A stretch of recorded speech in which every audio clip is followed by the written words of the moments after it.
Is a digital, which is a physical digital cultural IP platform that integrates visual art and other expressions that capture the vibe, essence and spirit of who we are, not just as Vincentians but as Caribbean people on a whole. So when you look at a piece now, a tropical realism piece, you either feel happy, you feel excited, or there's some cerebral inspiration there to think deeper on a particular topic.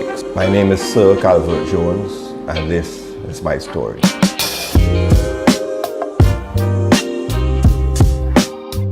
I grew up in the countryside, in a place called Cedars, after Bayabu on the Windward End. I went to Kingston Preparatory School and then to the grammar school.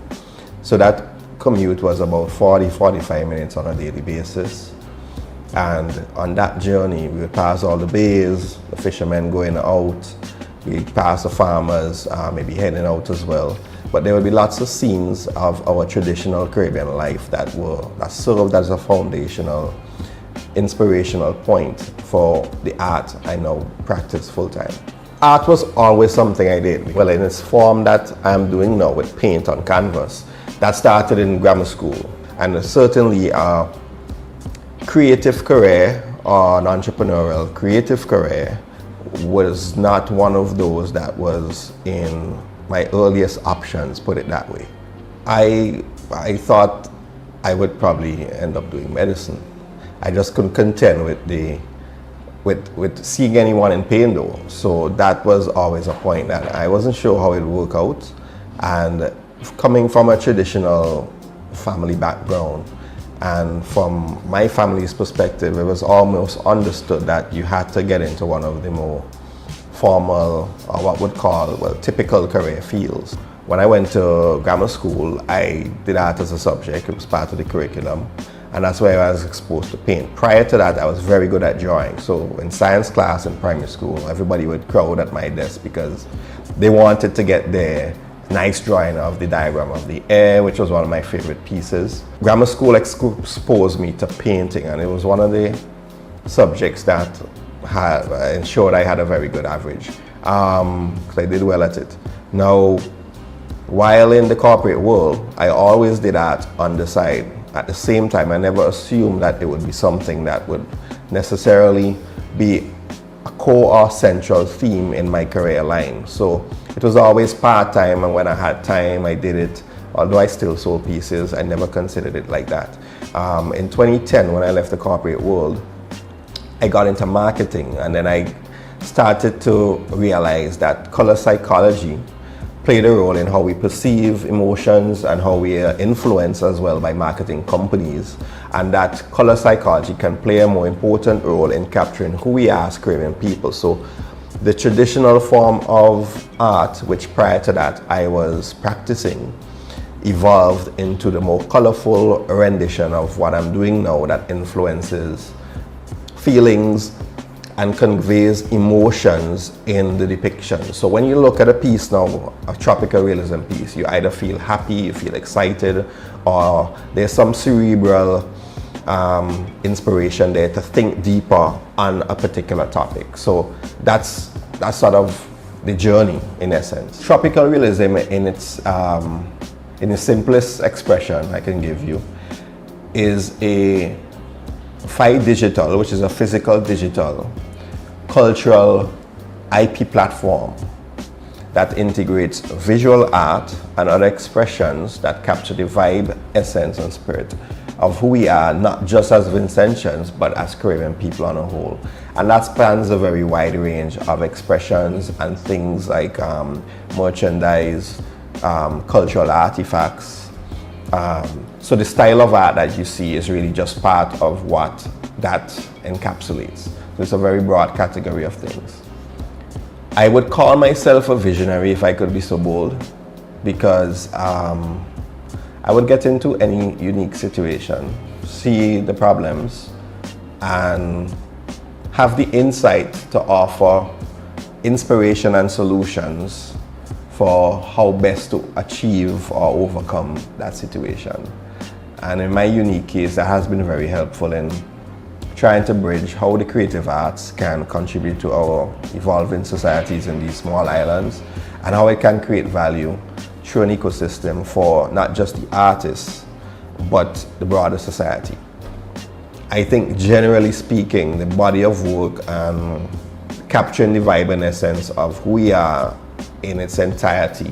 I did a piece called The Last Colonial Meal, which is 54 inches in height by 126 inches in width. Very large piece. It's a triptych, meaning 3 parts in one, joined up.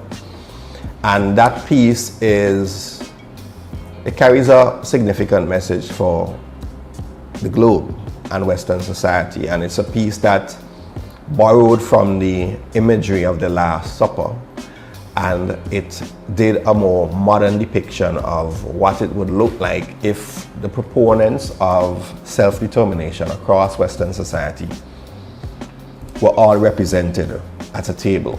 This piece has been used in university lectures in UE by Dr. Cleve Scott. It has also been on Russian national TV. There's quite a bit behind it. That's the number one.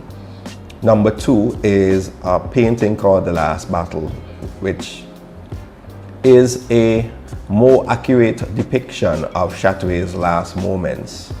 And this was done based on actual academic scholarly research by Dr. Disha Osborne, who's attached to the University of Edinburgh in Scotland. And this was my visual depiction of him. This is yet to be unveiled in a scholarly form. It was at the Vincent History book launch. The most memorable moment in my art career. I would say that the most memorable moment was the moment where I actually got to incorporate new talent into the brand / movement / style. Because tropical realism is not meant to be just about who I am. It is meant to be something that contributes to general population of artists or involve other artists, contributes to community as well, and certainly something that builds our spirit. So when I was able to add Amy Goodin and Rhea Cordis as other artists who were involved in the brand and expression, that was a proud moment, because it meant continuity. It meant that if I were to pass tomorrow, that would not die. Anything that I've achieved, and that's great, but I think continuity is almost like if you've achieved the world and you're having kids. Nothing compares to having a child, because it's a generational succession that, you know, would outlive you in at least some form of the other. The hardest thing I've had to learn is that when you're a creative, or when you're someone who works with your talent, most people see it as a disposable hobby. They think that, you know, it's just something you've done because you didn't succeed at probably medicine, or you didn't succeed at engineering or law. So you picked up the creative field, and that couldn't be further from the truth. But in reality, that's the life that we face. And what I have to say to any other aspiring artist out there is that it has to be a labor of love. You have to also understand that if this is not within your purpose or your life mission to do, it's not necessarily within your sphere of what you care about. And if you don't care about it necessarily, the challenges will ensure that you give up. So please don't get into it for any perceived commercial interest, but purely out of a drive to contribute and a drive to serve a larger purpose. You will be ridiculed, you will be thought of to be crazy, you will be broke at times sometimes, but you will always feel fulfilled if that's your calling. And ultimately it breaks down to how much persistence you have to sit through the hard times to ensure that you're not swayed and that you stick to it to achieve in the long run, because you will achieve. I would say vision is my greatest strength, or general talent. I love cooking as well. I love hiking, reading books, mentoring young people. That's something that I am very passionate about. I wouldn't necessarily call that a talent, that's just me sharing my example. So vision, specifically, that allows me to visualize the bridge between how whatever I'm painting has to be perceived or seen, and then how it has to be perceived from an emotional standpoint. So that idea in my head of painting an image of someone and hearing what that someone was like, that vision allows me to know that, all right, I probably need to have more turquoise and orange in here because that person was fun and was exciting, but I still need to make that compatible with whatever that space that is going to be hung is. So I need to make the background this color. So the imagination and problem solving comes in quite significantly in how the pieces are composed. Where cooking is concerned, I would say that if I don't get to create, generally you kind of get this frustration as a creative, and I think many artists might be able to identify with this. If you don't get to create, then you sort of feel frustrated and you have to do something. When I cook, that's relieved. It's almost like if my answer to the world was supplied, so I can then move on. And they both fuel each other. So that's sort of how it works for me. Art has a significant role to play in our Caribbean society, and let me just not say art, but say the broader creative industry, the orange economy. As it stands, artificial intelligence and robotics are taking up quite a significant chunk of the traditional landscape where we exchange value for time, where we live throughout our lives and we have these traditional careers. And what is inherently human is being resurrected as what would outlive the present trajectory of how that AI and technology encroaches onto us as people. And in these small islands, most of us came from not the urban areas necessarily, but from the country life. We know what it is to go out on the boat. We know what it is like to go catch a fish, play round dodge. We know what it's like to play cricket on the beach. And we take these things for granted. And in the creative space, whether you're into fashion, whether you're into filmmaking, whether you're into content creation, whether you're into any sort of craft making, or whether you're into visual art like I am,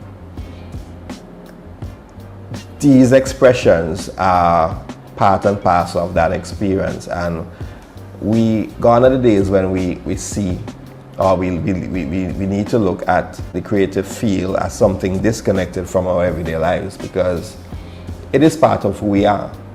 And creatives have that role to remind society that you cannot outlive humanity. Technology can always advance to states, but ultimately it is our humanity that ensures our thriving, how well we adapt, how well we do so sustainably as well in the places where we live, and how we are allowed to advance as a species. And that's my take on how art helps to contribute to the general society. In the development of my own artistic voice, I think it started, subconsciously at least, when I was in my last role, because I was a regional manager of what is called Carib Cable, for those of you who remember it.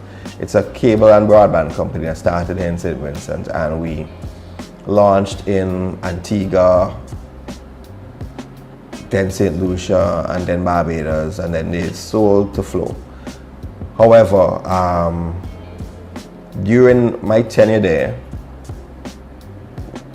I was involved in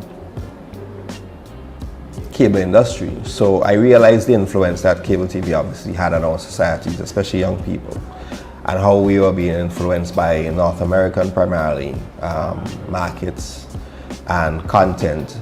And I realized the power of visuals to change identity and to shape culture.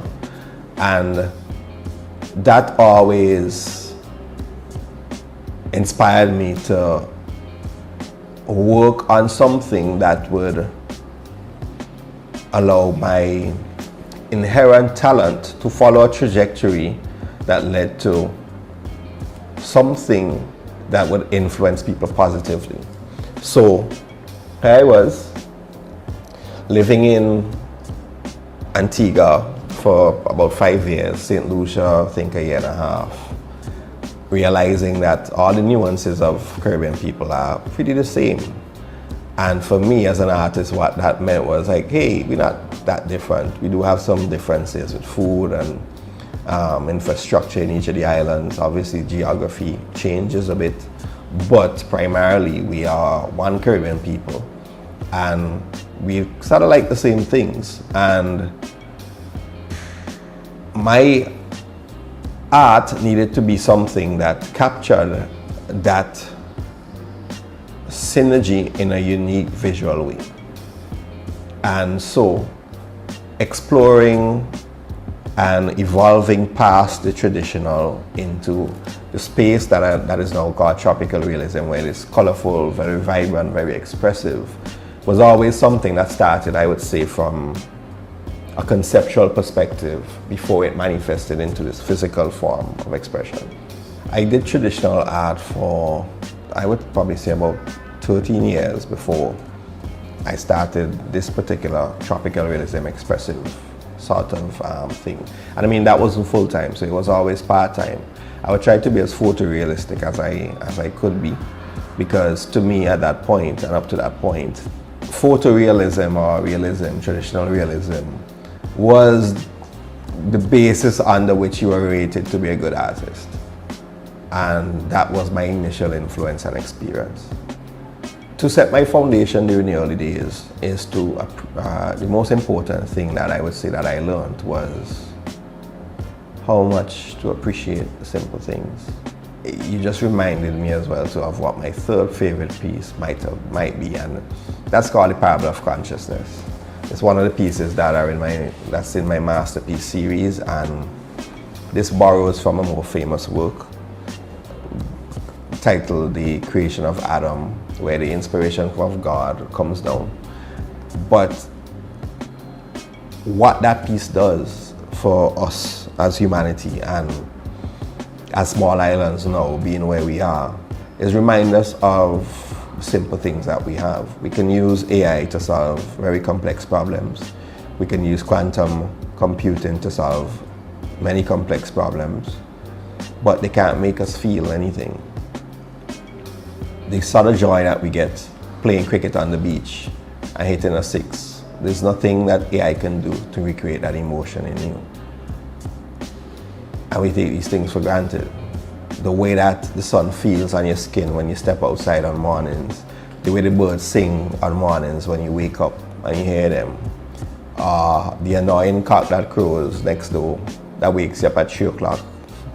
These are all things that are very important. They're simple, but they're very important for our continuity as humanity and for us in the Caribbean to appreciate, because not only are they part of our tourism product, but they constitute part of our unique expressions, which can be monetized and which play a role in our journey as humans, in how we appreciate life, how we enjoy that life, and how we participate and share that life with each other.